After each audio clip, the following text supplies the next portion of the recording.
মুখ্যমন্ত্রীর মস্তিষ্ক প্রসূত এই প্রকল্প কার্যকর করতে রাজ্যের মন্ত্রীরা সক্রিয় ভূমিকা নিচ্ছেন। মুখ্যমন্ত্রী মমতা বন্দ্যোপাধ্যায় এই প্রকল্পের তদারকি করার জন্য রাজ্যের মন্ত্রীদের জেলা বডি দায়িত্ব ভাগ করে দিয়েছেন।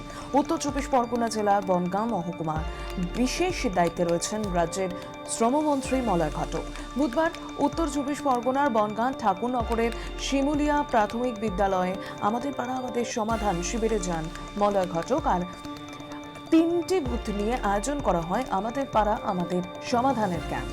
সেখানে সাধারণ মানুষের কাছ থেকে শুনেন এলাকার উন্নয়ন সম্পর্কিত বিভিন্ন আবেদন।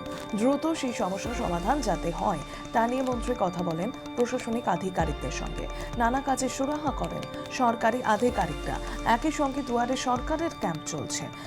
এই রকমই একটি ক্যাম্পে নিজের কাজ নথিভুক্ত করতে আসেন রাজ্যের সেখানকার এক বৃদ্ধা। আর সেই ক্যাম্পেই এক বৃদ্ধা দুহাত তুলে মন্ত্রী মলয় ঘটককে আশীর্বাদ করেন। আশীর্বাদের মাধ্যমে মুখ্যমন্ত্রী মমতা বন্দ্যোপাধ্যায়ের সুস্বাস্থ্য ও দীর্ঘায়ু কামনা করেন ওই বৃদ্ধা।